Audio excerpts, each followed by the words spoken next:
నమస్తే, నేను Naresh. Welcome to స్వతంత్ర బిగ్ టాక్. ఏపీ రాజకీయాలు ఒక్కసారిగా హీటెక్కాయి. వైనాట్ 175 అంటూ మరోసారి అధికారాన్ని దక్కించుకోవాలని తాతలాడుతున్న వైసీపీ ఎన్నికల శంఖారావం పూరించింది. సిద్ధం పేరుతో యుద్ధభేరి మోగించింది. తాను అభిమన్యుడిని కాదని అర్జునుడిని ప్రకటించుకున్నారు జగన్మోహన్ రెడ్డి. ఎన్నికల్లో కౌరవ సైన్యాన్ని ఎదుర్కొని పద్మ వ్యూహాన్ని ఛేదిస్తామని ధీమా వ్యక్తం చేస్తున్నారు. అదే టీడీపీ సైతం అధికార పార్టీని ఎదుర్కొనేందుకు అస్త్రశస్త్రాలను సిద్ధం చేసుకుంటోంది. జగన్మోహన్ రెడ్డిని ఓడించేందుకు ప్రజలు సిద్ధంగా ఉన్నారని చంద్రబాబు గారు ప్రకటించారు. కురుక్షేత్రంలో గెలుపు తమనే వరిస్తుందంటున్నారు. అధికార పార్టీని టీడీపీ జనసేన జట్టు ఢీకొడుతుండగానే సమరానికి సై అంటూ షర్మిల ఎంట్రీ ఇచ్చారు. జగన్మోహన్ రెడ్డి ప్రాజెక్టులను నిర్లక్ష్యం చేశారని టీడీపీ, వైసీపీ, జనసేన పార్టీలు బీజేపీని బలపరుస్తున్నాయని ఆరోపిస్తున్నారు. ప్రజాస్వామ్యాన్ని బలిపెట్టి పాలన సాగిస్తున్న బీజేపీని, దాన్ని సమర్థించే ఏ పార్టీని ప్రజలు స్వాగతించరని కాంగ్రెస్ అంటోంది. మొత్తంగా ఏపీ రాజకీయాలు కురుక్షేత్రాన్ని తలపిస్తూ ఉన్నాయి. ఇదే అంశాన్ని ఇవాల్టి మన బిగ్ టాక్లో చర్చిద్దాం.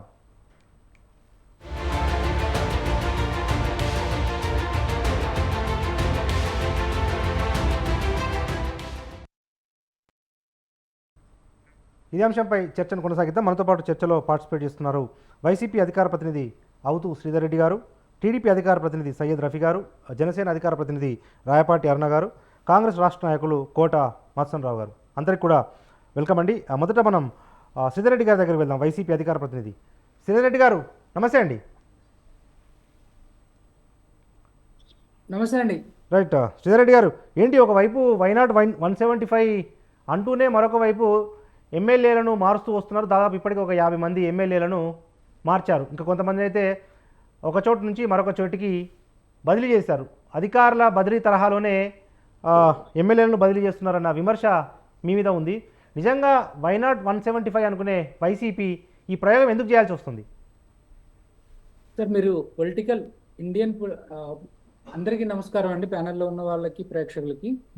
సార్, మీరు ఒకసారి ఇండియన్ పొలిటికల్ హిస్టరీ తీసుకుంటే ఏ పార్టీ అయినా కానీ సెకండ్ టైం కంటెస్ట్ చేయడానికి వెళ్తున్నప్పుడు, పవర్లో ఉన్నప్పుడు కనీసం 30-40% మెంబర్స్ని ఖచ్చితంగా చేంజ్ చేసిన సందర్భాలు నేను ఒక 100 చెప్పగలను. రీసెంట్గా మధ్యప్రదేశ్లో బీజేపీ ప్రభుత్వం దాదాపు 38% మెంబర్స్ని చేంజ్ చేసిందండి. గుజరాత్లో అలాగే చేంజ్ చేస్తుంది. చంద్రబాబు నాయుడు గారు 99లో అలాగే చేంజ్ చేశారు. సో ఇది ఏంటంటే అది నిరంతర ప్రక్రియ అండి. ఈవెన్ 2014లో కూడా ఆయన 10-12 చేంజ్ చేశారు. సో అది ఎవరు కూడా ఇది జస్ట్ ఏంటంటే వేరే ఏమీ విమర్శలు చేయలేక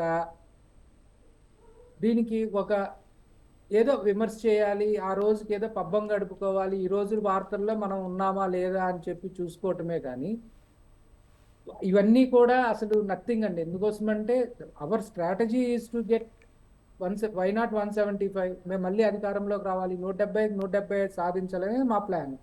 దానికి అనుగుణంగా మేము మార్పులు చేసుకుంటాం. బీజేపీ కూడా 303 సీట్లు వచ్చిన బీజేపీ కూడా పార్లమెంట్లో they are going to change 30-40% seats. Okay, ఎవరికి అడిగిన ప్రశ్న మాకెందుకు అడుగుతారు అంటే ఇక్కడ ఏంటంటే they are not comfortable, opposition not comfortable, వాళ్ళ క్యాండిడేట్లు దొరకట్లేదు, మేము వద్దన్నది ఏరుకొని వెళ్ళేసి 3 సీట్లు ఇచ్చుకుంటారు. అదే శ్రీధర్ రెడ్డి గారు, సరే పార్టీలు మార్చుకోవడం సర్వసాధారణమే, కానీ ప్రస్తుతం మంత్రులను, ఎమ్మెల్యేలను ఒక చోట వాళ్ళు ప్రాతినిధ్యం వహిస్తుంటే ఆ ప్రాంతాన్ని కాదని మరొక ప్రాంతానికి పంపించడం వెనుక కారణాలు ఏంటి సార్? నిజంగా వాళ్ళు మంచి చేసే ఉంటే కనుక అదే స్థానంలో కొనసాగించవచ్చు కదా, వాళ్ళని వేరే స్థానంలోకి తీసుకెళ్లడం వెనుక ఆంతర్యం ఏంటి? నేను మీకు అదే చెప్తున్నానండి. మన ఆంధ్రప్రదేశ్లోనే చంద్రబాబు నాయుడు గారు 1978లో చంద్రగిరి నుంచి పోటీ చేసి 89 కుప్పానికి వెళ్ళిపోయారు. కనుమూరి బాపిరాజు గారు అత్తిలి, ఆచంట, నరసాపురం, కైకలూరు అనేక చోట్ల పోటీ చేశారు. ఓకే, తర్వాత రీసెంట్ మొన్నటి 2019 ఎలక్షన్స్లో కూడా కొవ్వూరులో పోటీ చేసి గెలిచినటువంటి జవహర్ గారిని తీసుకొచ్చి తిరువూరులో వేశారు. పాయకారావుపేటలో ఉన్నటువంటి అనిత గారిని తీసుకొచ్చి కొవ్వూరులో వేశారు. సో ఇవన్నీ వాళ్ళ కంఫర్టబుల్ లెవెల్స్. గెలుస్తారు అనుకుంటారు, చేస్తారండి. ఖచ్చితంగా మేకపాటి రాజమోహన్ రెడ్డి గారు ఉన్నారు, అనేక చోట్ల పోటీ చేశారు.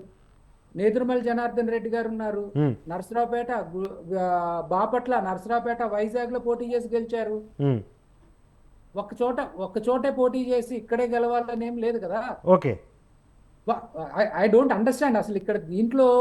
అది మా మా పార్టీ మా ఇంటర్నల్ విషయం అండి. ఉమ్, మాకు ప్రజలకి మధ్య ఉన్న కనెక్షన్ అది. ఓకే. అసలు అపోజిషన్ కి మీడియాకి ఏంటండి సంబంధం దాంట్లో? రైట్. అంటే ఇప్పుడు రేపు పొద్దున మీరు ప్రచార సభల్లోకి వెళ్ళినప్పుడు ఎందుకు మార్చాల్సి వచ్చింది అని చెప్పి ప్రజలకైతే వివరించాలి కదా. అది ప్రజలకు చెప్పుకుంటారండి. మీకెందుకు అంత ఆతృత? ఓకే. ఇవాళ జగన్ గారు 34 నియోజకవర్గాల కార్యకర్తలను పిలిచి మాట్లాడుకున్నారు అక్కడ. ఉమ్, రేపు పొద్దున్న ప్రజల దగ్గరికి వెళ్తారు, ఈ సభలు అయిపోయిన తర్వాత ప్రజలకు చెప్పుకుంటారు ఇక్కడ ఎందుకు క్యాండిడేట్ ను మార్చాము, అవసరమైతే చెప్పుకుంటాము. ఉమ్, రైట్. ఓకే. అసలు ఎక్కడ లేని ఆతృత అసలు ఎందుకు మీడియాకి ఎందుకు? మీడియా ఏమన్నా ఇప్పుడు బండి సంజయ్ ఉన్నారు, బండి సంజయ్ కరీంనగర్ పార్లమెంట్ మెంబర్ గా ఉండి మళ్ళీ అసెంబ్లీకి పోటీ చేశారు. Why you people did not question there? Okay. అప్పుడు కూడా క్వశ్చన్ చేశాను సార్. ఇప్పుడు మధ్యప్రదేశ్లో నేను కూడా అదే చెప్తున్నానండి. 7 నేను అదే చెప్తున్నా. ఎంపీలను ఎమ్మెల్యేలుగా పోటీ చేయించారు, రాజస్థాన్లో కూడా పోటీ చేయించారు. ప్రతి పార్టీకి ఒక స్ట్రాటజీ ఉంటుంది. ఆ స్ట్రాటజీ మీడియాకి చెప్పాల్సిన అవసరం లేదు, కానీ అంతిమంగా మీరు ప్రజలకు చెప్పాల్సిన అవసరం ఉంటుందన్న ఉద్దేశంతో ఎగ్జాక్ట్లీ అండి. ఆ ప్రశ్న రేజ్ చేశాను. ఆ స్ట్రాటజీ అదే, మేము అదే చెప్తున్నాము. ఇక్కడ ఎవరైతే గెలుస్తారో లేకపోతే ఎవరికైతే ఇప్పుడు మేము మా 2019లో మేము ఒక స్ట్రాటజీ తీసుకున్నాము. ఉమ్, ఆ స్ట్రాటజీ ఏంటి? ప్రతి పార్లమెంటు పరిధిలో 7 అసెంబ్లీలు ఉంటాయి, ఒక పార్లమెంట్ ఉంటుంది, 8 సీట్లు. 8 సీట్లలో ఖచ్చితంగా ఒక మహిళకి ఒక బీసీకి ఇవ్వాలనేది మేము అనుకున్న ఒక స్ట్రాటజీ. ఉమ్, సో దాని వలన అప్పుడు మాకు ఖచ్చితంగా అధికారంలోకి రావాలి అన్న ఉద్దేశంతో ఖచ్చితంగా కొన్ని చోట్ల ఇంప్లిమెంట్ చేసాం, కొన్ని చోట్ల ఇంప్లిమెంట్ చేయలేకపోయాం. ఫర్ ఎగ్జాంపుల్ హిందూపురం, అనంతపురం, లేకపోతే కర్నూలు ఇలాంటి చోట ఇంప్లిమెంట్ చేయగలిగాం. అట్లాగే కొన్ని చోట్ల ఇంప్లిమెంట్ చేయలేకపోయాం. నంద్యాల, కడప ఇలాంటి చోట ఇంప్లిమెంట్ చేయలేకపోయాం ఆ స్ట్రాటజీని. విజయవాడ పార్లమెంట్ ఇలాంటి చోట చేయలేకపోయాం. సో ఇప్పుడు ఖచ్చితంగా మాకు ఆ ఛాన్స్ ఉంది, ఆ లిబర్టీ ఉంది, మా దగ్గర ఆ క్యాండిడేట్స్ ఉన్నారు. సో ప్రతి అసెంబ్లీలో మేము రాష్ట్ర వ్యాప్తంగా 50 నుంచి 60 సీట్లు బీసీలకు ఇద్దామని చెప్పి ఒక డైరెక్షన్ తీసుకున్నారు. ఎందుకోసం అంటే జగన్ గారు మొదటి నుంచి చెప్తున్నారు సామాజిక న్యాయం చేయాలి, చట్టసభలలో సామాజికంగా ఏ వర్గాలైతే అడుగు పెట్టలేదో వాళ్ళని చట్టసభల్లో అడుగు పెట్టాలనేది మా స్టాండ్.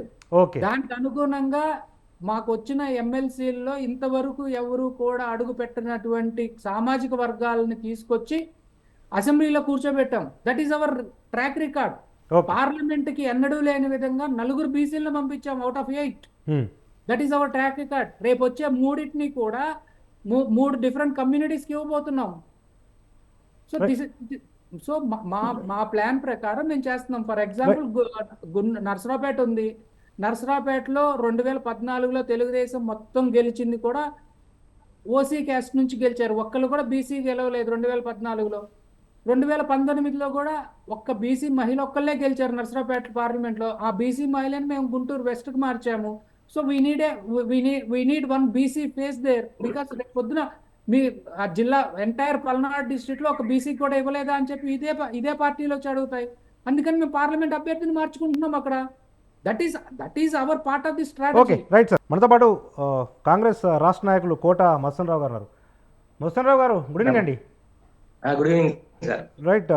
వైసీపీ అభ్యర్థులను మారుస్తుంది. అది కాంగ్రెస్కు వరంలా కనిపిస్తూ ఉంది కదా. ఎందుకంటే కొన్ని చోట్ల వాళ్ళు టికెట్లు ఇవ్వలేని చోట కాంగ్రెస్ వైపు వాళ్ళు చూస్తూ ఉన్నారు.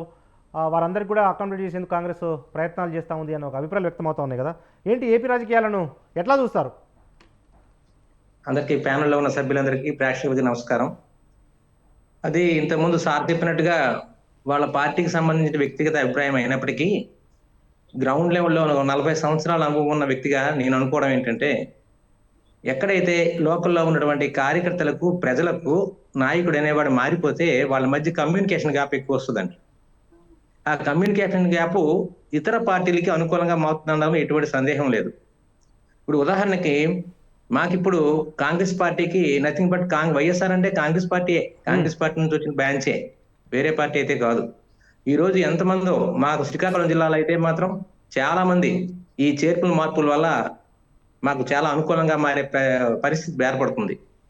వాళ్ళకి అది నాయకుడికి ఆ కాన్ఫిడెన్స్ ఉండడం మనం కాదనం. ఆ కాన్ఫిడెన్స్ అనేది మాకు మిగతా పార్టీలకి చాలా ఉపయోగపడుతుందని మేము అనుకుంటున్నాం. ఎందుకనంటే గతంలో సార్ చెప్పినట్టుగా ఎక్కడెక్కడో ఉదాహరణలు చెప్పారు. ఆ ఉమ్, ఉదాహరణలన్నీ జాతీయ పార్టీలు, ప్రాంతీయ పార్టీ అది కూడా 4 years 5 years అవుతుంది పార్టీ దగ్గరగా వచ్చి. ఇలాంటప్పుడు మార్చడం అనేది వాళ్ళ వ్యక్తిగత పార్టీకి సంబంధించిన అంశం అయినప్పటికీ కూడా ఇది కాంగ్రెస్ పార్టీకి చాలా ఉపకారంగా ఉంటుందని చెప్పేసి మా నాయకులందరూ ఇప్పుడు షర్మిల రాకతో మా కాంగ్రెస్ పార్టీ అనే గ్రాఫ్ పెరిగింది. ఇప్పటికే మాకు రుద్రరాజు గారు మాకు పిసిసి ప్రెసిడెంట్ గా ఉన్న ఆయన, తర్వాత ఉత్తరాంధ్రకి ఇన్ఛార్జ్ అయినటువంటి రాకేష్ రెడ్డి గారు, వీళ్ళంతా మాకు చాలా సూచనలు చేశారు. ఆ సూచనల మీద చూసిన తర్వాత ఇప్పుడు ఈ చేర్పులు మార్పుల వల్ల మిగతా పార్టీలకి ఏమంటే మాకు తెలియదు కానీ, ఉమ్, ఎందుకనంటే వైఎస్ఆర్ లో ఉన్న వాళ్ళంతా కలిసి కాంగ్రెస్ పార్టీ నుంచి వెళ్ళిన వాళ్ళే కాబట్టి తిరిగి మన ఇంటికి రండి అనే ఒక కార్యక్రమంలో మేము అందరినీ వాళ్ళని తీసుకొస్తున్నాం. ఉమ్. మాకు ఖచ్చితంగా మాకు అవకాశం ఉంటుంది. మేము ఇప్పుడున్న పరిస్థితిలో మా గ్రాఫ్ పెరుగుతుంది. కాంగ్రెస్ పార్టీకి రాష్ట్ర ప్రజలు పట్టం కడతారనే నమ్మకం మాకుంది. Right right. మనతో పాటు సయ్యద్ రఫీ గారు ఉన్నారు, టీడీపీ అధికార ప్రతినిధి. సార్, రఫీ గారు నమస్తే. నమస్కారం సార్. రైట్. ఏంటి సార్ ఇప్పుడు ఆ, ఈ ఎమ్మెల్యేలను ఎంపీలను మార్చడం వెనక మా వ్యూహాలు మాకున్నాయని చెప్తూనే ప్రధానంగా ఈ సామాజిక న్యాయం కోసము మరీ ముఖ్యంగా ప్రతి పార్లమెంట్ పరిధిలో ఒక బీసీకి మహిళకు ప్రాతినిధ్యం కల్పించేందుకే ఈ మార్పులు చేర్పులు చేస్తున్నాం తప్ప దీన్ని పెద్దగా రాద్ధాంతం చేయాల్సిన అవసరం లేదు అని వైసీపీ నాయకులు చెప్తా ఉన్నారు. ఏంటి సార్ మీ స్పందన ఏంటి? నమస్కారం సార్. ప్యానెల్లో ఉన్నటువంటి మిత్రులకి అలాగే స్వతంత్ర టీవీ వీక్షకులందరికీ కూడా శుభ సాయంత్రం. సార్, ఆయన మేకపోతు గాంభీర్యం ప్రదర్శిస్తున్నాడు. సర్వే రిపోర్ట్లన్నీ వ్యతిరేకంగా ఉన్నాయి, ఆయనకు వ్యతిరేకంగా ఉన్నాయి. దాన్ని డైవర్ట్ చేయటానికి నియోజకవర్గాల్లో ఇక్కడ అభ్యర్థిని తీసి అక్కడ అభ్యర్థిని తీసి ఇక్కడ కన్ఫ్యూజ్ చేసేసి తన మీద చర్చ జరగకుండా ఈ ఎమ్మెల్యేల మీద చర్చ జరగాలనేది అతని ఉద్దేశం. ఆయన ఏదో నేను అభిమన్యుడిని కాదు, అర్జునుడిని అంటున్నాడు కాదు. ఆయన ఖచ్చితంగా దుర్యోధనుడు. ఎందుకంటే ఆయన మొత్తం అధికారాలు ఆయన చేతిలోనే పెట్టుకొని ఆయన ఏకఛత్రాధిపత్యం, దుర్యోధనుడు నేను చెప్పిందే వినాలనేటువంటి ఏ రకంగా వెళ్ళాడో, పాండవుల చేతిలో ఏ రకంగా చావు దెబ్బతిన్నాడో రేపు పొద్దున జరగబోయేది అది. ఆయన ఏమీ అభిమన్యుడు కాదు, దుర్యోధనుడు కాదు, అర్జునుడు కాదు, దుర్యోధనుడే. ఇది కురుక్షేత్ర సంగ్రామం అన్నాడు ఆయన. ఈ కురుక్షేత్ర సంగ్రామంలో దుర్యోధనుడి ఓటమి ఖాయం, అందులో ఏ సందేహం లేదు. ఆయన ఎప్పుడైతే ప్రజలకు దూరం అయిపోయాడో, కుటుంబానికి దూరం అయిపోయాడో, ఎంపీ ఎమ్మెల్యేలకు దూరం అయిపోయాడో, ఆయన చెప్పిన వాగ్దానాలు ఎప్పుడైతే మర్చిపోయాడో అప్పుడే ఆయన పని అయిపోయింది. కాకపోతే ఏంటంటే 151 సీట్లు ఉన్నాయి కాబట్టి ప్రభుత్వం కట్టినది. ఇంకా బహుశా 70 రోజులు, 74 రోజులు. ఈ 74 రోజులు 4 సంవత్సరాల 9 నెలలు చూసాం సార్. ఇంకా ఈ 74 రోజులు చూడమా? ఈ 74 రోజుల తర్వాత ఆయన పార్టీ ఓడిపోవటం ఖాయం. ఆ పార్టీ ఓడిపోయిన తర్వాత వాళ్ళందరూ కూడా మళ్ళీ కాంగ్రెస్లోకి వెళ్ళిపోవటం ఖాయం కనిపిస్తూ ఉంది. ఆ సిగ్నల్స్ అన్నీ కూడా ఇప్పుడు ఇవాళ కొంతమంది అసంతృప్తివాదులు కాంగ్రెస్లోకి వెళ్ళినా ఆ డిఎన్ఏ ఏ డిఎన్ఏ అవుతుందో ఆ డిఎన్ఏలోకి వెళ్ళిపోతాయి, అందులో ఏం సందేహం లేదు. ఇక ఓడిపోయిన తర్వాత ఆయన పరిస్థితి చాలా దారుణంగా ఉంటుంది. మనం అనేక డిబేట్లు పెట్టుకుంటాం దాని మీద, ఇప్పుడే ఎందుకు చెప్పడం. ఎందుకంటే మోసం చేశాడు ప్రజల్ని.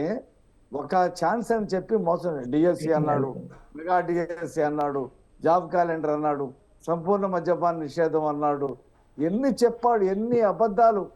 సిపిఎస్ రద్దు చేసి ఓపీఎస్ అన్నాడు, ఎన్ని అబద్ధాలు చెప్పాలో అన్ని అబద్ధాలు చెప్పాడు. ముఖ్యమంత్రి అయిన తర్వాత కూడా అదే అబద్ధాలు కొనసాగిస్తూ ఉన్నాడు. దేశమంతా 10 రూపాయలు పెట్రోల్ తగ్గిస్తే ఈ రాష్ట్రంలో మాత్రమే పెట్రోల్ తగ్గించలా. డ్రైవింగ్ 2 వీలర్లు 4 వీలర్ నడిపేవాడు ఎవడు కూడా ఓట్లేడు. అలాగే 50 రూపాయలు ఉన్నటువంటి లిక్కర్ బాటిల్ని 2000 చేశాడు, షాక్ ఇస్తే తాగరని చెప్పి. వాళ్ళు కూడా ఓట్లు వేయడానికి సిద్ధంగా లేరు. మహిళలు దాదాపు 3.5 లక్షల మంది ఈ కల్తీ మద్యం వీళ్ళే తయారు చేస్తారు, వీళ్ళే గవర్నమెంట్ షాపులు అమ్ముతారు, పేటిఎంలు ఉండవు. ఆ డబ్బులన్నీ కూడా తాడేపల్లి ప్యాలెస్కి పోతూ ఉంటాయి. వాళ్ళు 3.5 లక్షల మంది రోగాల బారిన పెట్టాడు, కిడ్నీలు, లివర్, దాని మీద. ఇద్దరు కూడా మహిళలు చాలా ఆగ్రహంగా ఉన్నారు. నేను సంపూర్ణ మద్యపాన నిషేధం చేసిన తర్వాతే ఓటు అడుగుతానని గెలవక ముందు చెప్పాడు, గెలిచిన తర్వాత చెప్పాడు. ఇప్పుడు ఏ ముఖం పెట్టుకొని ఓటు అడుగుతున్నాడు అని చెప్పేసి ప్రజలు అడుగుతున్నారు. నువ్వు ఏం చేసావని, అసలు ఓట్లే అడగనన్నావు కదా, ఏ ముఖం పెట్టుకొని అడుగుతున్నావు అని చెప్పేసి ఇవాళ ప్రజలు అడుగుతున్నారు. ఎన్నికల తేదీ కోసం ప్రజలు ఎదురు చూస్తూ ఉన్నారు. అన్ని వర్గాల ప్రజలు, ఉన్నవాడు లేనివాడని కాదు, సంక్షేమ కార్యక్రమాలు కోతలు వాతలు భయపెట్టడం వాళ్ళని. మా మీటింగ్కి రాకపోతే మీ పథకాలు ఎత్తేస్తారు. నిన్న నేను చదివాను పేపర్లో, నువ్వు నాతో పడుకోకపోతే నీ సంక్షేమ పథకం రద్దు చేస్తా అని చెప్పి ఒక వాలంటీర్ బెదిరించాడంట. అంటే ఏ లెవెల్కి ఈ సంక్షేమ పథకాలని బ్లాక్మెయిల్ చేస్తున్నారో ఈ మీటింగ్లకి, తర్వాత వాళ్ళ కామవాంక్ష తీర్చుకోవడానికి దీన్ని ఏ రకంగా ఈ సంక్షేమ పథకాలని లబ్ధిదారులను భయపెడుతున్నారు. వాళ్ళందరూ కూడా ఈ ప్రభుత్వం ఎప్పుడు పోతుంది, ఈ వాలంటీర్ల పీడ, ఈ బ్లాక్ మెయిల్ ఎప్పుడు పోతుంది అనేది ఎదురు చూస్తూ ఉన్నారు. నేను అనుకుంటున్నాను 10కి లోపలే ఉంటాయి సార్ స్థానాలు, 10కి లోపలే. వైనాట్ 175 అంటున్నాడు కదా, అనుకోమనండి. వైనాట్ 250 అనుకోమనండి. ఏమైంది, ఆయనకి పెట్టుబడి లేని పరిశ్రమ కదా. వైనాట్ 250 అనుకోమనండి. ఏం లేదా, ఎన్ని అనుకున్నా 74 రోజులు మాట్లాడతారు.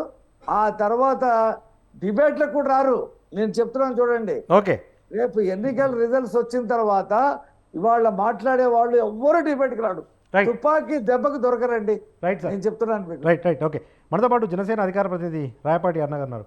అన్నగారు నమస్తే అండి. అన్నగారు నమస్తే.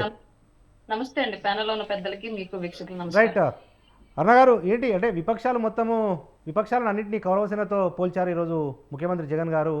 నేను వాళ్ళ వ్యూహాలకు చిక్కను, నేను అర్జునులాగా కురుక్షేత్ర యుద్ధంలో గెలుస్తానని చెప్పి ముఖ్యమంత్రి గారు చెప్తా ఉన్నారు. ఏంటి మీ స్పందన?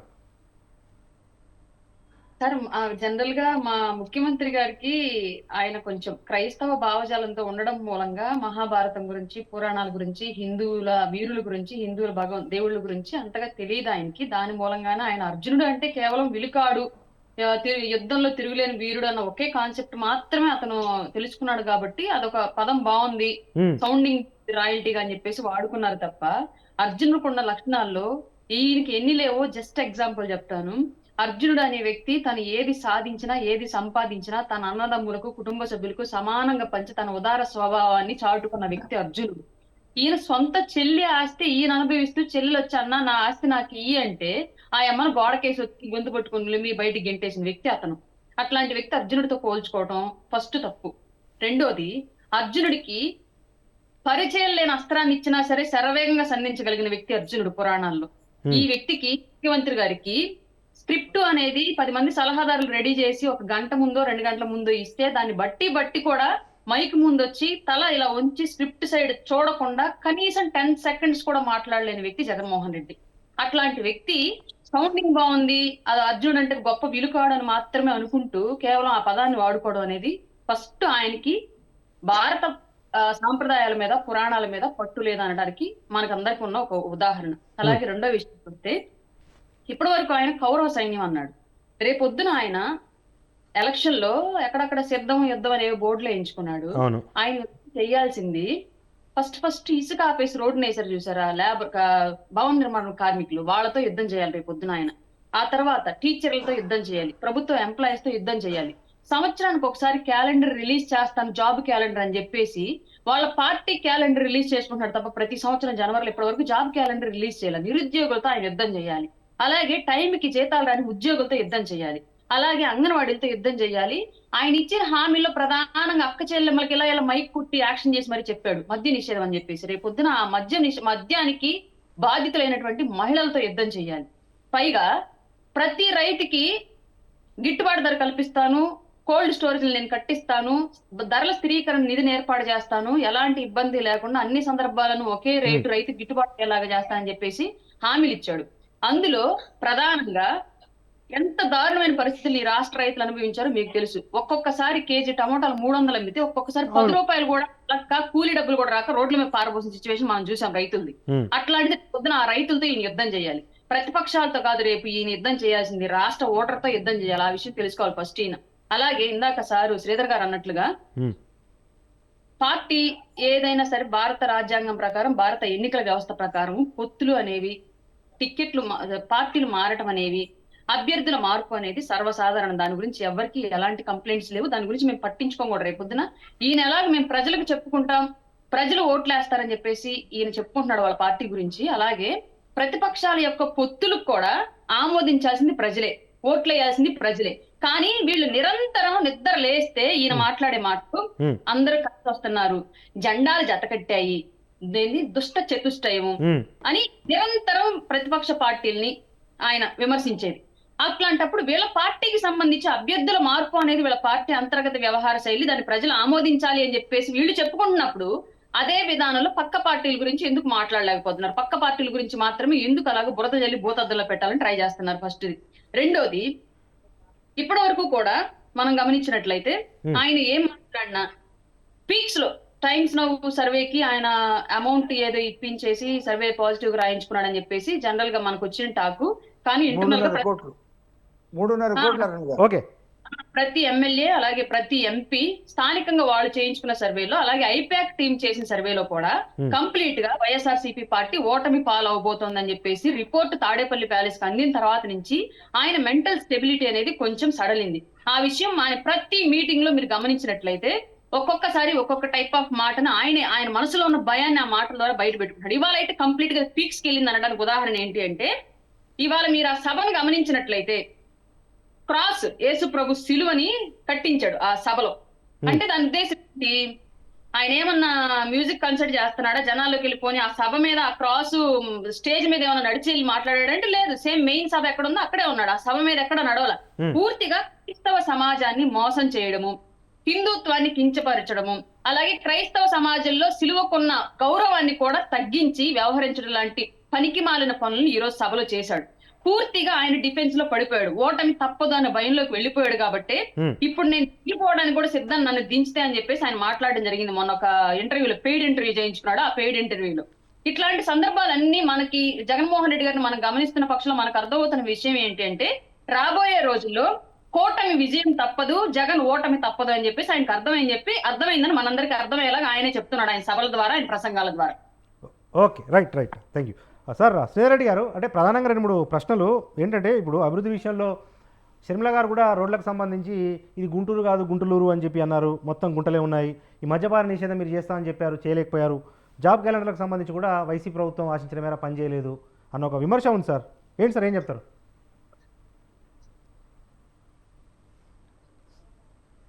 దీనికంటే ముందుగా నేను I would like to add 2 points here. Sure sir. Okay, కొంతమంది ఇల్లిటరేట్స్ అని ఉంటారండి.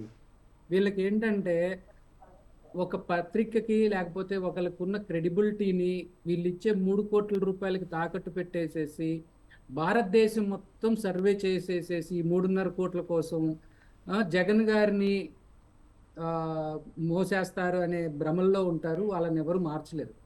ఇదే టైమ్స్ నౌ 2019లో కూడా జగన్ గారు అధికారంలోకి వస్తారని చెప్పింది. అదే టైమ్స్ నౌ మొన్న తెలంగాణలో కూడా కాంగ్రెస్ అధికారంలోకి వస్తుందని చెప్పింది. దేశవ్యాప్తంగా అందరికీ కరెక్ట్ చెప్తారు, ఒక్క జగన్మోహన్ రెడ్డి గారికి తప్పు చెప్తారు అనే భ్రమల్లో ఉండే ఇల్లిటరేట్స్ ని మనం ఏమీ చేయలేము. దాన్ని మోసే పార్టీలను కూడా ఏం చేయలేము. ఓకే, ఇక నెక్స్ట్ మీరు అడుగుతా ఉన్న క్వశ్చన్కి నేను స్ట్రైట్ ఆన్సర్ ఒకటి చెప్తా అండి.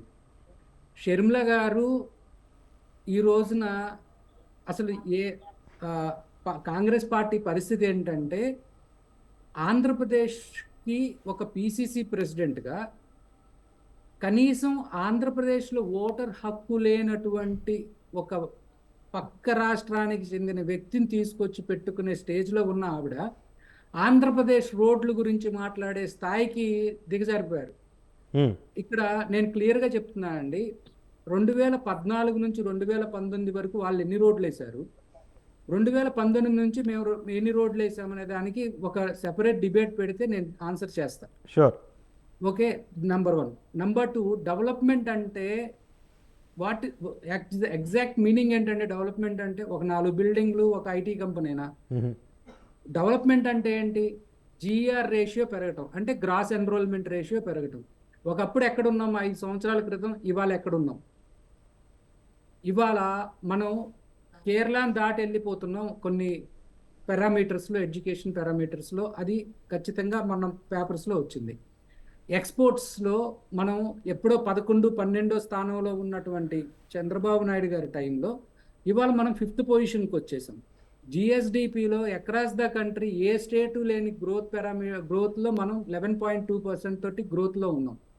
తర్వాత ఇన్ఫ్రాస్ట్రక్చర్ బిల్డప్లో మనం చంద్రబాబు నాయుడు గారు ఏం మాట్లాడతారు, 972 కిలోమీటర్లు కొత్తగా సముద్రం వచ్చిందని చెప్తున్నారు. ఇదే చంద్రబాబు నాయుడు గారు 14 సంవత్సరాలు ముఖ్యమంత్రిగా ఉండి ఒక్క పోర్టు కట్టారు, ఒక్క పోర్టు. జగన్మోహన్ రెడ్డి గారు ఈ 4 సంవత్సరాలన్నరలో మేము 4 పోర్టులు స్టార్ట్ చేశాము, ఒక పోర్ట్ అయిపోవచ్చింది.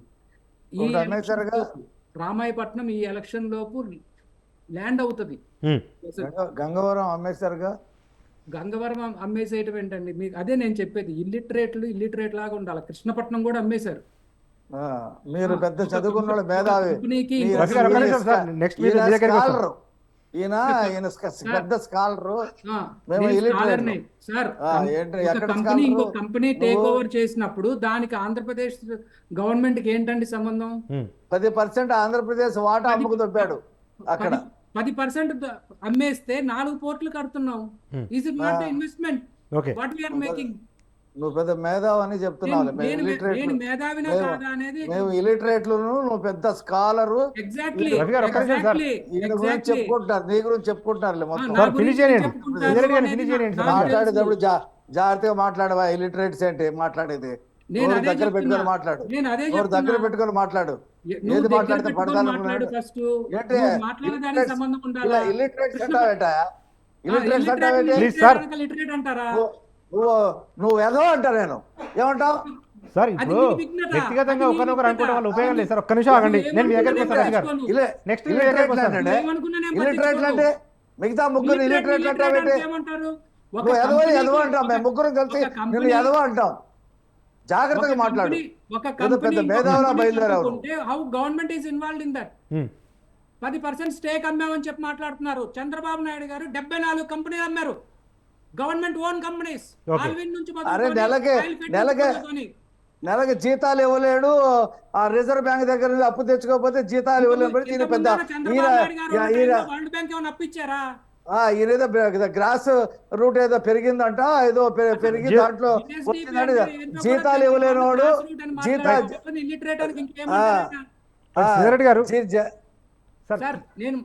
ఎదుటి గౌరవంగా మాట్లాడటం నేర్చుకో.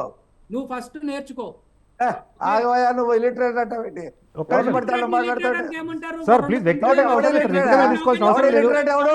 సమాచారం మీరు కౌంటర్ చేయొచ్చు సార్. శ్రీధర్ గారు సమాచారం ఇలిటరేట్ అంటుంటే నోరు మూసుకొని కూర్చోవాలా? నరేష్ గారు, నరేష్ గారు 2 కంపెనీల మధ్య జరిగిన అగ్రిమెంట్ ని నేను తీసుకొచ్చి గవర్నమెంట్ ఎలా మాట్లాడతారు? అదే చంద్రబాబు నాయుడు 74 కంపెనీలు అమ్మారు, గవర్నమెంట్ ఓన్ కంపెనీస్. ఓకే,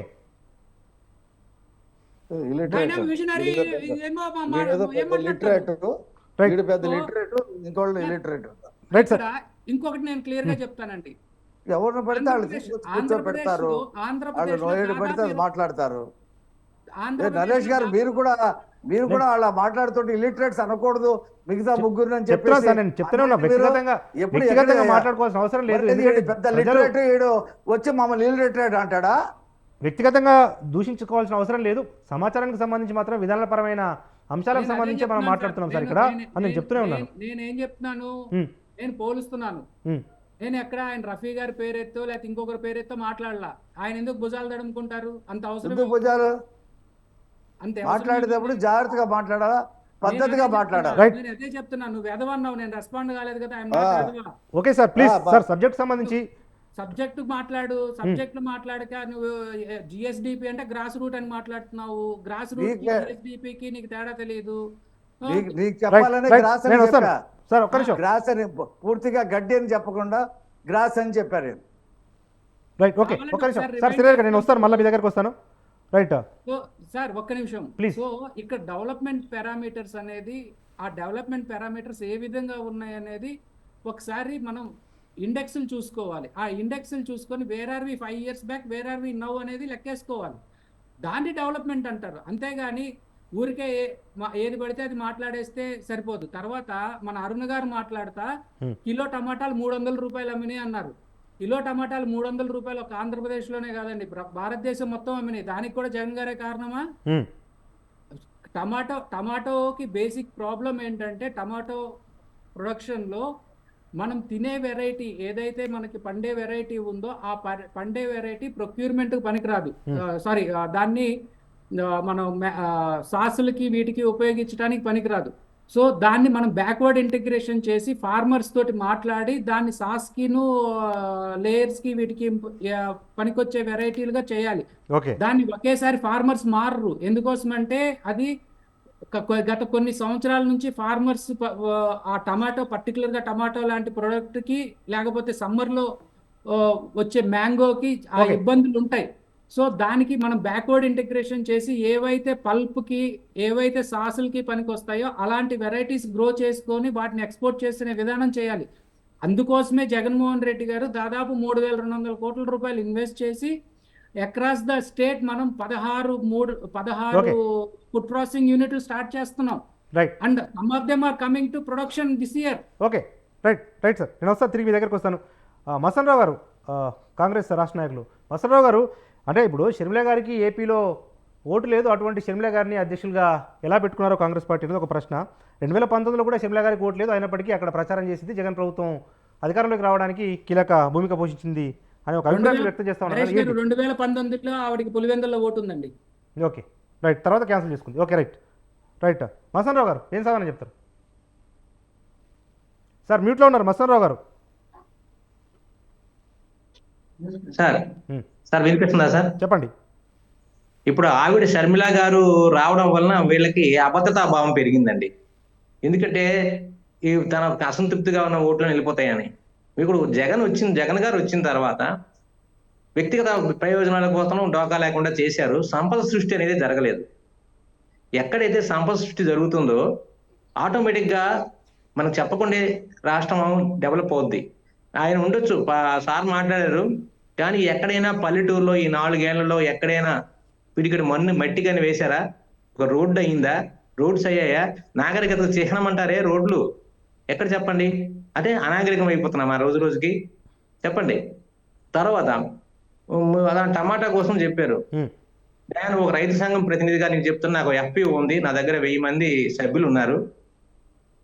ఇంతవరకు ఈ 4 ఏళ్లలో అగ్రికల్చర్ కానీ హార్టికల్చర్ నుంచి కానీ ఒక్క పైసా FPOస్కి ఎవరికి రాలే, రైతులకు రాలే. ఏమంటే రైతు భరోసా చేస్తున్నాము, ఇన్సూరెన్స్ వస్తుంది అంటున్నారు, కానీ ఒకవైపు FPOస్ పెంచమని చెప్పేసి చెప్తున్నారు. FPOల నుండి డైరెక్ట్ గా పెద్దలకేమో సేవలు చేసి రైతులనేమో ఉత్పాదక శక్తిని పెంచమని చెప్తున్నారు. కానీ ఇంతవరకు రూమ్ రెంట్స్ ఇవ్వలేదు, కనీసము రైతులకి మార్కెటింగ్ సదుపాయం లేదు, ఒక కోల్డ్ స్టోరేజ్ కట్టలేదు సార్ ఇంతవరకు. శ్రీకాకుళం జిల్లాలో 2 కోల్డ్ స్టోరేజ్లు ఉన్నాయి, నవ్విపోతాం ఎవరైనా. 1000 కోల్డ్ స్టోరేజ్లు గుంటూరులో ఉంటే శ్రీకాకుళంలో 2 ఉన్నాయి, అవి కూడా ప్రైవేట్వే. చింతపండు వేసుకుంటున్నారు, జీడిపెక్కలు వేసుకుంటున్నారు. అయితే ఏం చేస్తారంటే మత్స్యకారులు ఉన్నారు, మా జిల్లాలో మత్స్యకార మంత్రి ఉన్నాడు. శ్రీకాకుళం జిల్లాలో ఇంతవరకు మత్స్యకారులకు సంబంధించి సీడ్ కలెక్షన్ సెంటర్ లేదు. సీడ్ సప్లై ఇంచుమించు 50 కోట్ల పిల్లలు కావాలి.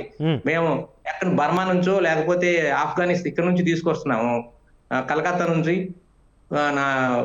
వెస్ట్ గోదావరి, ఈస్ట్ గోదావరి నుంచి పిల్లలు తీసుకొస్తున్నాం. అంటే ఆయన చేసింది ఏమనంటే వ్యక్తిగత ప్రయోజనాలకి చేస్తే వాడు ఖచ్చితంగా నాకు ఓటు వేస్తాడు అన్న దృక్పథంతో చేస్తున్నాడే తప్ప అభివృద్ధి పదంలో చిరస్థాయిగా. ఇప్పుడు మా నాయకులు దివంగత నేత రాజశేఖర రెడ్డి ఉన్నారు, జలయజ్ఞం అని పెట్టారు. జలయజ్ఞంలో ఉన్న ప్రాజెక్టులు ఒక్కొక్కటి సక్సెస్ అవుతుంటే రైతు అనేవాడు, లేబర్ అనేవాడు ఊరు వదిలి పల్లె వదిలి పట్టణానికి ఎందుకు వెళ్తాడండి? వెళ్ళడు కదా. మరి ఇలా చూసుకుంటే ఆయన శాశ్వత ప్రాతిపదికగా చేయవలసినవి కాకుండా పోర్ట్లు అంటున్నారు. పోర్టుల్లో మన ఊర్లో షాపులు అద్దెకిస్తే రెంట్ వచ్చినట్టే తప్ప ఎవడో బాగుపడతారు సార్, పెట్టుబడిదారు బాగుపడతారు. పోర్టు మాకు మూలపేట పోర్ట్ అవుతుంది. లోకల్లో ఉన్న ఎంప్లాయీకి ఇంతవరకు ఆ గ్రామస్తులకు కానీ ఎవరికి ఇవ్వలేదు. కానీ పునరావాస కాలనీ కూడా కట్టలేదు. ఏమంటే అది తీసుకొస్తున్నారు, ఒక డాక్యుమెంటరీ చేసేస్తున్నారు, చేసేసి అభివృద్ధిని చూపిస్తున్నారు. అది అభివృద్ధి సూచి కాదు, లేనిదేమో చేసుకొని వాళ్ళకు మీడియా ఉంది కాబట్టి మీడియాలో ఆహో ఓహో చేసేసి పథకాలనేమో చూపిస్తున్నారు తప్ప ఈరోజు సిపిఎస్ రద్దు, తర్వాత అంగన్వాడీలు, ఏ అంశం తీసుకోండి, ఏ అంశంలో సామాన్య జనాలకి అనుకుంటున్నారు తప్ప ఒక సెక్టర్, నాగరికత ఉన్న సెక్టార్, ఎడ్యుకేటెడ్ సెక్టార్ కి ఒక్కరికి కూడా ఒక బెనిఫిట్ లేదండి. మరి ఇలాంటి విషయాల్లో తర్వాత ఇంకో చర్చలు ప్యానెల్లో ఉన్న సభ్యులకి మనము ఒక ప్రతిష్టాత్మకమైన పార్టీలకు సభ్యులుగా వచ్చాము, ఇలా అన్నా నన్ను ఏమనుకోకండి. మనం కొద్ది సమయం పాటించి చర్చని మంచి దిశగా తీసుకెళ్దాం. వ్యక్తిగత దోషంలో చెయ్యొద్దు దయచేసి. Right right right sir Rafi గారు, అంటే ఇప్పుడు అభివృద్ధి అంశాన్ని కాస్త పక్కన పెడితే విద్య విషయంలో ఇంగ్లీష్ మీడియం స్కూల్స్ అనుకోండి, దాని తర్వాత జిఎస్డిపి విషయంలో అనుకోండి, ఈ పోర్ట్లకు సంబంధించి కూడా అభివృద్ధి జరిగింది, విపక్షాలకు అది కనిపించట్లేదు అన్నది ఒక ప్రశ్న.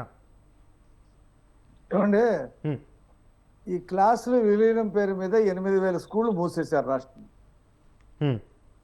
దాదాపు 3 నుంచి 5 కిలోమీటర్ల దూరం ఈ పిల్లలు వెళ్ళవలసిన పరిస్థితి వచ్చింది. 3, 4 తరగతులు, 5 తరగతుల వాళ్ళు. ఓకే, మొత్తంగా చూస్తే రాష్ట్ర ప్రభుత్వం చెప్పింది 4 లక్షల మంది పిల్లలు డ్రాప్ అవుట్స్ అయ్యారు. ఒక్క డిఎస్సి పెట్టి ఒక్క టీచర్ని అదనంగా తీసుకొచ్చింది లేదు. ఇంగ్లీష్ మీడియం చెప్పడానికి టీచర్లకి దాంట్లో తర్ఫీదు లేదు. వాళ్ళు ఇంగ్లీష్ డిఎస్సిలో పాస్ అయిన వాళ్ళు ఎవరు లేరు, పాత వాళ్ళే ఉన్నారు. నాడు నేడులో అసంపూర్తి అయినటువంటి విషయాలు, చెట్ల కింద పిల్లలు చదువుకునేటువంటి పరిస్థితి, టీచర్లకి బోధనేతర పనులన్నీ కూడా అప్పచెప్పి చదువు మొత్తం చంకనాకి ఇచ్చాడు. ఇవాళ పీజీలకి ఫీజు రియంబర్స్మెంట్ తీశాడు, 74 జీవో తీసుకొచ్చి. ఇతర రాష్ట్రాలకు వెళ్ళిపోతున్నారు పీజీ చదివేవాళ్ళు. ప్రైవేట్లో చదివే వాళ్ళకి గతంలో ఫీజు రియంబర్స్మెంట్ ఉండేది, దాన్ని ఎత్తేసి గవర్నమెంట్ కాలేజీలోనే చదువుకోమన్నాడు. ఇలాగా ఒకేసారి రాష్ట్రంలో ఏదైనా ఇంగ్లీష్ మీడియం పెట్టాలని అనుకుంటే, అంతకుముందు మా ప్రభుత్వం కూడా పెట్టింది సైమల్టేనియస్గా, బెస్ట్ అవైలబుల్ స్కూల్స్ కూడా మేము తీసుకొచ్చాం. రెండోది, ఒకేసారి పెడతాం. 4వ తరగతి చదువుతున్నటువంటి పిల్ల 5వ తరగతి ఇంగ్లీష్ మీడియంలోకి అన్ని క్లాసులు వెళ్ళిపోతే ఎలా చదువుద్దో అతనికి అర్థం కాల. రాత్రి మార్చేశాడు. గ్రాడ్యువల్గా మార్చాలా. ఎల్కేజీ, యూకేజీ, ఫస్ట్ క్లాస్ దగ్గర నుంచి ఇంగ్లీష్లోకి వస్తే వాళ్ళు అందుకుంటారు. నువ్వు 5వ తరగతి, 6వ తరగతి చదువుతున్న వాళ్ళని 7వ తరగతిలోకి ఇంగ్లీష్ మీడియంలోకి మారిస్తే వాళ్ళకేం అర్థం కాక అగమ్య గోచరం కింద మారిపోయింది. చదువులు చంకనాకిపోయాయి చదువులన్నీ కూడా. కాబట్టి వాళ్ళ అన్నిట్లో దాంట్లో జీడిపి రేట్ పెరిగింది, దీంట్లో రేట్ పెరిగింది, సాక్షి పేపర్లో రాస్తూ ఉంటారు. ఓకే, అవన్నీ వాస్తవాలు కాదు. నెల వచ్చేటప్పటికి పెన్షన్దారులకి, ఎవరైతే ప్రభుత్వంలో పనిచేసి రిటైర్డ్ అవుతారో వాళ్ళకి 15వ తారీఖు, 20వ తారీఖు కూడా పెన్షన్ ఇచ్చే పరిస్థితి లేదు. అనేక డిపార్ట్మెంట్లకి 3-4 నెలల నుంచి జీతాలు లేవు. ఎన్జిఓలకి 10వ తారీఖు ప్రతి మంగళవారం రిజర్వ్ బ్యాంక్ దగ్గరికి వెళ్ళి ఇండెంట్ వేసుకొని తెచ్చుకుంటే తప్పితే, అధిక వడ్డీకి తెచ్చుకున్న సెక్యూరిటీ బయటలు అమ్ముకుంటే తప్పితే జీతాలు ఇచ్చేటువంటి పరిస్థితి లేదు. అనేక పార్లమెంట్లో చెప్పారు రైల్వే మంత్రి, మేము అనేక రూట్లకి శాంక్షన్స్ ఇచ్చాము, మ్యాచింగ్ గ్రాండ్ ఆంధ్రప్రదేశ్ గవర్నమెంట్ ఇవ్వని కారణంగా ఎన్ని వెళ్ళలేని ఆ రూట్లు కంప్లీట్ చేయలేకపోతున్నాం, అలాగే ఆగిపోయిన నుంచి వైష్ణవి చెప్పాడు. అనేక సంక్షేమానికి సంబంధించినటువంటి అనేక పథకాలు మ్యాచింగ్ గ్రాంట్స్ లేకపోవడం వల్ల మేము ఆంధ్రప్రదేశ్లో ఇంప్లిమెంటేషన్ చేయలేకపోతున్నామని 6-7 పథకాలు అలా మూలపడిపోయి ఉన్నాయి. అతనికి పరిపాలన చేత కాక అనేక ఫ్యాక్టరీలు వెళ్ళిపోయినాయి. అనేక ఫ్యాక్టరీలు వెళ్ళిపోతే అక్కడ ఈ బ్యాటరీ ఫ్యాక్టరీ రేణిగుంటలో మన జయరామ్ గారి ఫ్యాక్టరీ వాళ్ళు హైదరాబాద్లో పెట్టుకున్నారు. హైదరాబాద్ ఇక్కడ వెళ్ళిపోమంటే వెళ్ళిపోమన్నారు. వెళ్ళిపోవటం మాకు ఇష్టమని చెప్పి మాట్లాడాడు మంత్రి. కాబట్టి వాళ్ళ ఆ జాకీ ఫ్యాక్టరీలో వాటాలు అడిగినందుకు అనంతపురంలో వెళ్ళిపోయింది, హైదరాబాద్కి వెళ్ళిపోయింది. అనేక ఫ్యాక్టరీలు మద్రాసు, రేణిగుంట, బెంగళూరు, హైదరాబాద్ వెళ్ళిపోయింది. మొన్న దావోస్ వెళ్ళకుండా ఇక్కడే కూర్చొని ఉన్నాడు. ఆ పక్క రాష్ట్ర ముఖ్యమంత్రి 40,000 కోట్ల రూపాయలు పెట్టుబడులు తెచ్చుకున్నాడు. ఒక్క కంపెనీ లేదు, ఒక ఫ్యాక్టరీ లేదు, ఒక్క రోడ్డు వేసింది లేదు. ఈ రాష్ట్రంలో రోడ్లలో పడి ఎంతోమంది చనిపోతూ ఉన్నారు, లారీలు పడిపోతూ ఉన్నాయి, బస్సులు పడిపోతూ ఉన్నాయి. కొత్త బస్సు ఆర్టీసీలో కొత్త బస్సు కొన్నటువంటి పాపాన పోలా, బ్రేకులు ఫెయిల్ అయ్యి ఎంతోమంది మీద ఎక్కిపోతున్నాయి బస్సులు. ఈ రకమైనటువంటి అస్తవ్యస్త పరిపాలన చేసి ఈ రాష్ట్రంలో మళ్ళీ నాకు అవకాశం ఇవ్వమంటే ఇవ్వడానికి ప్రజలంతా అమాయకులు కాదు. ఏదో 14లో ఇవ్వలేదు, 19లో ఇవ్వండి, నేను వస్తే రాజధాని చాలా శరవేగంగా కడతాను, ఇక్కడే ఇల్లు కట్టుకున్నాను, చంద్రబాబు లేట్ చేస్తున్నాడని అబద్ధాలు చెప్పాడు.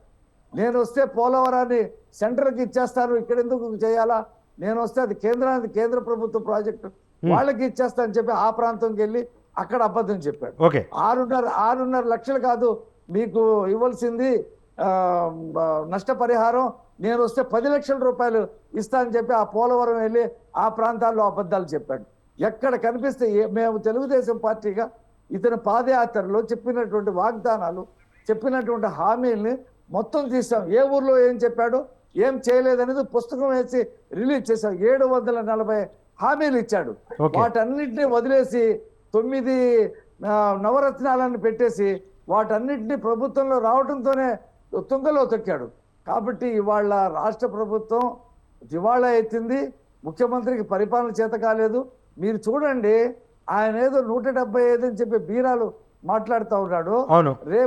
రేపు నోటిఫికేషన్ వచ్చిన తర్వాత బీ ఫారం తీసుకున్న వాళ్ళు కూడా పోటీ చేయనటువంటి పరిస్థితి. ఎందుకంటే మీకు ఒకటే చెప్తా, పోయిన ఎన్నికల్లో ఇప్పుడు గెలిచినటువంటి సర్పంచులు ఏ రకంగా గెలిచారు, ఎలా గెలిచారు అవన్నీ నేను ఇప్పుడు చెప్పదలుచుకోవాలా. 80% గెలిచామన్నారు. వాళ్ళందరూ కూడా వైసీపీకి వ్యతిరేకంగా ఉన్నారు. ఎందుకు? పంచాయతీరాజ్ వ్యవస్థని నిర్వీర్యం చేసి పడేశాడు, వాళ్ళ డబ్బులన్నీ కూడా లాగేశాడు. గ్రామంలో ఒక లైట్ వేసేటువంటి పరిస్థితి లేదు, ఒక చెత్త ఎత్తేటువంటి పరిస్థితి లేదు. ఆ సర్పంచులందరూ కూడా వైసీపీకి రాజీనామాలు చేస్తున్నారు. వాళ్ళు రోడ్ల మీద రేపు ఎన్నికల్లో సర్పంచ్తో పాటు ఒక్క నిమిషం చెప్పరండి, సర్పంచ్ తోటి 10-11 మంది వార్డు మెంబర్లు ఉంటారు. వీళ్ళందరినీ పక్కన సచివాలయాలను తీసుకొచ్చి పెట్టి పంచాయతీరాజ్ వ్యవస్థని నిర్వీర్యం చేసిన దాని మీద వాళ్ళు ప్రతీకారం తీర్చుకోవాలని చెప్పి గట్టిగా నిలబడి ఉన్నారు. కాకు కూడా చెప్పింది ఇది రాజ్యాంగేతర సంస్థ, దీనికి రాజ్యాంగ పరంగా దీనికి హక్కులు లేవు, పంచాయతీరాజ్ వ్యవస్థని నిర్వీర్యం చేయడానికి దీనికి అధికారం లేదు అని చెప్పి కాక్ క్లియర్ గా చెప్పింది. మేము హామీ కూడా ఇస్తున్నాం, రేపు వచ్చిన తర్వాత ఈ సచివాలయం వ్యవస్థని తీసేసి పంచాయతీరాజ్ వ్యవస్థని పటిష్టం చేసి సర్పంచ్కి అధికారాలు ఇచ్చి, ప్రజలు ఎన్నుకున్నటువంటి సర్పంచ్ మెంబర్లకి అధికారాలు ఇచ్చి ఈ రాష్ట్రంలో పరిపాలన గాడిలోకి పెడతాం, పంచాయతీల ద్వారా అభివృద్ధి చేసి చూపిస్తామని చెప్పేసి మేము హామీ ఇస్తున్నాం. అలాగే మా 6 గ్యారంటీ పథకాలు ప్రజల్లో బాగా వెళ్తా ఉన్నాయి. మేము వస్తే ఎంతమంది పిల్లలు ఉంటే అంతమంది పిల్లలకి సంవత్సరానికి 15,000 ఇవ్వటం, ఆడపిల్లకి మా మహిళలకి 1,500 రూపాయలు ఇవ్వటం, 3 గ్యాస్ ఇవ్వటం, ఇవన్నీ కూడా ఉన్నాయి. ప్రజల్లో బాగా చంద్రబాబు నాయుడు గారు ఏ సభ పెట్టినా జనం విపరీతంగా తండోపతండాలుగా వస్తున్నారు. ఈయనలాగా వాలంటీర్లు పెట్టి వాళ్ళని పెట్టి మీరు రాకపోతే మీ పథకాలు రద్దు చేస్తాం, అది రద్దు చేస్తాం, ఇది రద్దు భయపెట్టి సభలు పెట్టి సిలువలు వేసుకొని దాని మీద నడుస్తూ ఏళన చేసేటువంటి పరిస్థితి మాకుండదు. మేము జనసేన కూటమి డంకా బజాయించి 160 సీట్లు గెలవబోతా ఉన్నాం. ఈ పార్టీని బొంద పెట్టబోతా ఉన్నాం. Right sir, right. మనతో పాటు జనసేన అధికార ప్రతినిధి రాయపాటి అన్నగారు అంటే ఇప్పటి వరకు మీ మధ్య కానీ లేకపోతే టీడీపీ మధ్య పొత్తులకు సంబంధించి అవగాహన కుదిరింది, కానీ సీట్ల పంపకాలు జరగలేదు. టికెట్ల పంపిణీకి వచ్చేసరికి చాలా గందరగోళం తలెత్తే అవకాశాలు కూడా ఉన్నాయి. ఇటువంటి నేపథ్యంలో జగన్ గారు అయితే సీట్లను మొత్తం ప్రకటించారు. ఇంకా 2 నెలల తర్వాత ఎలక్షన్స్ వస్తాయి. చాలా ప్రీ ప్లాన్డ్గా వైసీపీ ఉన్నట్టుగా కనిపిస్తూ ఉంది. దాన్ని ఎట్లా మీ కూటమి ఎదుర్కోబోతుంది?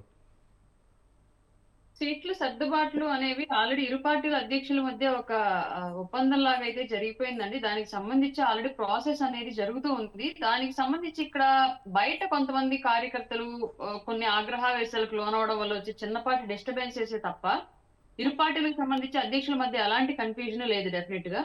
అలాగే జగన్మోహన్ రెడ్డి గారు ప్రీ ప్లాన్డ్ కాదు, ఈ ప్లాన్ 2019లోనే అతను ప్లాన్ చేసుకున్నాడు. 2019 గెలిచిన దగ్గర నుంచి కూడా 2024కి ఎలా గెలవాలి అనే దాని మీదే అతను చేసే పరిపాలన అంతా కూడా ఇప్పటి వరకు కొనసాగిస్తూ వచ్చాడు. ప్రతి దాంట్లోనూ అతను స్టిక్కర్లు వేసుకోవడము, లోపల వేరుశనగ చెక్కకు అయ్యే ఖర్చు కన్నా కూడా పైనుండే కవర్కి అయ్యే ఖర్చు ఎక్కువ. అలాగే ఆల్ ఇండియా ఇచ్చే రేషన్ బియ్యం కన్నా కూడా రేషన్ బియ్యం ఇవ్వడానికి అయ్యే వ్యాన్కి అయ్యే ఖర్చు ఎక్కువ. ఇట్లాగా ప్రతిదీ కూడా అతని బొమ్మలకి రంగులకి పార్టీని జనాల్లో పబ్లిసిటీ చేసుకోవడానికి ప్రజాధనాన్ని ఎక్కువ దుర్వినియోగం చేశాడు.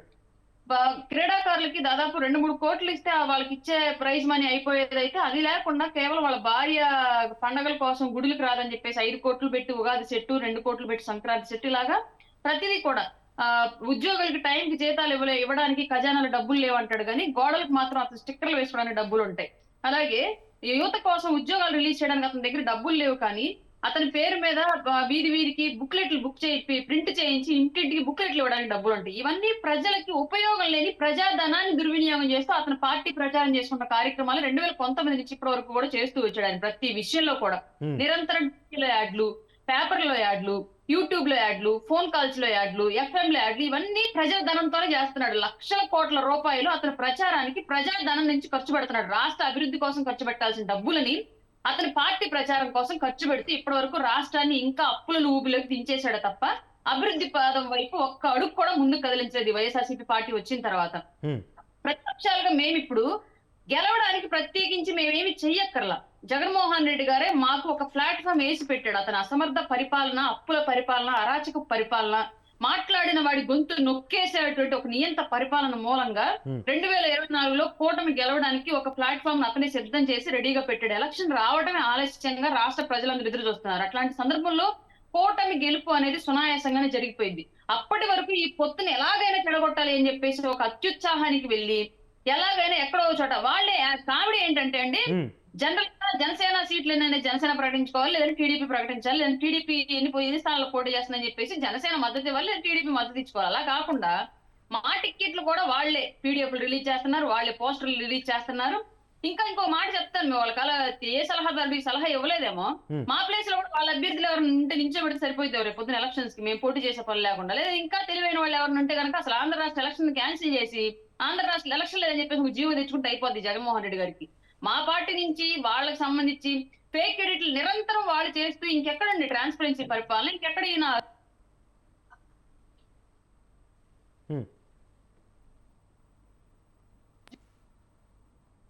అన్నగారు చెప్పండి. అన్నగారు అదేమంటే పేదలకి పెత్తందారులకి మధ్య యుద్ధము, నేను అర్జునుడిని, నేను అభిమన్యుడిని కాదని చెప్పేసి పెద్ద పెద్ద మాటలు మాట్లాడుతున్నాడు. అతని పరిపాలనలో నిజాయితీ లేదు, అతను చేసే పనుల్లో నిజాయితీ లేదు, మొత్తం అంతా ఫేక్. ఇంకెక్కడ ఇతను నమ్మాలి ప్రజలు? పక్క పార్టీల మీద నిరంతరం నువ్వే బురద జల్లుతూ మాట్లాడుతూ ప్రజలకు సంబంధించిన విషయాల మీద ప్రెస్ మీట్లు పెట్టవు, ప్రజలకు సంబంధించిన విషయాల మీద సభలు పెట్టవు, ప్రజలకు చేసింది నువ్వేంటని మాట్లాడవు. నిరంతరం వేరే ఏ నిందలు వేయడానికి లేక నాయకుల యొక్క వ్యక్తిగత జీవితాల మీద పడుతుంటావు ఏ సభ పెట్టినా సరే. ఇంకెక్కడ ఈ దగ్గర ట్రాన్స్పరెన్సీ ఉంది, ఈయన పాలనలో అభివృద్ధి ఉంది, ప్రజలకి ఈయన మంచోడి కింద ఏ విధంగా కనిపించాలి? పేపర్లలోను, న్యూస్ లోను, ఇంటర్వ్యూల్లోను, వాళ్ళ సొంత ఛానల్స్ లోను వేయించుకుంటే పరిపాలన కనిపించదు. ప్రజలకి కళ్ళ ముందు కనిపించాలి. వాళ్ళ ఇంటి ముందు రోడ్ల రూపంలో, వాళ్ళ ఇంట్లో బిడ్డల రూపంలో నిరంతరం ప్రజలకి చేస్తుంది ఏంటో కనిపిస్తోంది. ఆయనకి ఎలా చూపించాలి అనేది 2024 ఎలక్షన్ చూపించడానికి వెయిట్ చేస్తున్నారు ప్రజలు. ఆ విషయం జగన్మోహన్ రెడ్డి గారు రియలైజ్ అయితే మంచిది ఎప్పటికైనా సరే. ఓకే, అంటే ఇప్పుడు అన్నగారు ఇప్పుడు ఎన్నికలంటే ధర్మయుద్ధం కాదు కదా, ఏ పార్టీ వ్యూహాలు ఆ పార్టీకి ఉంటూనే ఉంటాయి. కానీ జగన్మోహన్ రెడ్డి గారి వ్యూహాలను చిత్తు చేసే స్థాయిలో ఈ కూటమి ఉండబోతుందా అన్నది ఒక ప్రధాన ప్రశ్న. డెఫినెట్లీ అండి, అదే మీకు ఇందాక చెప్పాను నేను. మేము ప్రతిపక్షాలుగా మేమేం చెయ్యక్కర్లా. ఆయన అధికార పక్షంలో ఉండే మా గెలుపుకి ఆయన ప్లాట్ఫామ్ రెడీ చేసి పెట్టాడు. ఆయన అసమర్థ పరిపాలన ఇన్నాళ్లుగా చేసిన విధానము ప్రజలకి విసుగు తెప్పించేసింది. వాళ్ళ రాష్ట్రంలో ఎన్ని వర్గాలు ఎదురు చూస్తున్నాయండి. ఉద్యోగుల దగ్గర నుంచి, నిరుద్యోగుల దగ్గర నుంచి, మహిళల దగ్గర నుంచి, రైతుల దగ్గర నుంచి, కార్మిక సంఘాల దగ్గర నుంచి, ప్రైవేట్ కాంట్రాక్ట్ సోర్స్ ఎంప్లాయీస్ దగ్గర నుంచి, ప్రైవేట్ ఎంప్లాయీస్ దగ్గర నుంచి ప్రతి ఒక్క వర్గం ఇవాళ జగన్మోహన్ రెడ్డితో పీడించబడ్డ వర్గమే తప్ప ఆయన వల్ల ప్రశాంతంగా ఉన్న వర్గం ఈ రాష్ట్రంలో లేదు. Right okay. సేదరెడ్డి గారు సార్ ఏం చెప్తారు? అంటే ఒకవైపునేమో దాదాపు మీరు 2.5 లక్షల కోట్ల నిధులను ప్రజలకు బదిలీ చేశాము, వాళ్ళు అన్ని రంగాల్లో సంతృప్తిగా ఉన్నారు అని చెప్పి వైసీపీ ప్రభుత్వం చెప్తున్నప్పటికీ ప్రతి రంగం అంటే అంగన్వాడీలు మొదలుకొని రైతులు ఇతరత్ర వర్గాలు కూడా అసంతృప్తిని అడపాదడపా వ్యక్తం చేస్తూనే ఉన్నాయి కదా, ఇది వాస్తవం కాదా? అడపాదడప ఏంటంటే కంటిన్యూగా వ్యక్తం చేస్తుంటే అడపాదడప అంటారండి. రైట్ సార్, సేదరెడ్డి గారు సార్ మ్యూట్లో ఉన్నారు సార్. నరేష్ గారు, మనకి ప్యానలిస్టులు రైట్ చేసిన క్వశ్చన్స్ కొన్ని ఆన్సర్ చేసి మీ 2.5 lakhs ఇష్యూకి వస్తాను.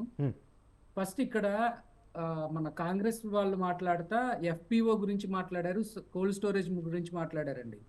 శ్రీకాకుళం డిస్ట్రిక్ట్ లో వస్తున్న ఫిషింగ్ హార్బర్ ఏదైతే ఉందో అక్కడ దాదాపు 23,000 SFT తోటి కోల్డ్ స్టోరేజ్ రాబోతుంది.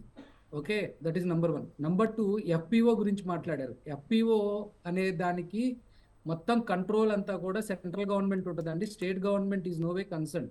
వాళ్ళు సెంట్రల్ గవర్నమెంట్ గైడ్ లైన్స్ ప్రకారం వాళ్ళు ప్రతి ఫార్మర్కి కూడా 40,000 రూపీస్ గ్రాంట్ ఇస్తారు. ఆ గ్రాంట్ ఇచ్చి ప్రతి 5 సంవత్సరాలకు ఒకసారి వాళ్ళు ఇన్ని ఎఫ్పిఓలు రైజ్ చేయాలి అని చెప్తారు. దాని గైడ్ లైన్స్ ప్రకారం మనం వెళ్ళాలి. సో అది క్లారిఫికేషన్ అండి. తర్వాత ఆ, తెలుగుదేశం వాళ్ళు కానివ్వండి, లేకపోతే జనసేన వాళ్ళు కానీ మాట్లాడుతూ ఏదైనా ఒక బురద జల్లేస్తే, లేకపోతే ఒక గోబెల్స్ ప్రచారం చేస్తే, పదే పదే ఒక 100 సార్లు చెప్తే అదే నిజం అని చెప్పి భ్రమల్లో ప్రజలు బతుకుతారు, అదే నిజం అనుకునే దీంట్లో ఉంటారండి. రఫీ గారు మాట్లాడుతూ ఒక 5,000 స్కూల్స్ 8,000 స్కూల్స్ మూసేశారని చెప్తున్నారు. అవును. నేను స్ట్రైట్గా ఒక క్వశ్చన్ అడుగుతానండి. నిజంగా ఒకవేళ 8,000 స్కూల్స్ మూసేసి ఉంటే గత 4 సంవత్సరాల నుంచి తెలుగుదేశం పార్టీ ఎక్కడైనా ఒక పెద్ద విప్లవం ఎందుకు తేలేకపోయిందండి? ప్రతిపక్షం ఉంది కదా, చచ్చిపోలేదు కదా, తెలుగుదేశం పార్టీ బతికే ఉంది కదా. ఓకే. ఇలాంటి పనికి మాలిన బురద జల్లుడు కార్యక్రమాలు అన్నమాట. తర్వాత రాయపాటి అరుణ్ గారు మాట్లాడుతా మా క్యాండిడేట్స్ ని కూడా వాళ్ళనే డిసైడ్ చేయమని అంటున్నారు. రాయపాటి అరుణ్ గారికి తెలియని విషయం ఏంటంటే, గతం చంద్రబాబు నాయుడు గారి ట్రాక్ రికార్డ్ తీసుకుంటే అలయన్స్ ఏ పార్టీది అయితే ఉంటుందో ఆ పార్టీలోకి ఈయన క్యాండిడేట్లనే పంపించి వాళ్ళకే టికెట్లు ఇప్పించిన చరిత్ర ఉంది. వాళ్ళని మంత్రులు చేసిన చరిత్ర కూడా 3-4 ఎగ్జాంపుల్స్ చెప్పగలం. సో అది వాళ్ళ ఇంటర్నల్ విషయం. వాళ్ళు ఎలా చేసుకున్నా కానీ మాకు అభ్యంతరం లేదు.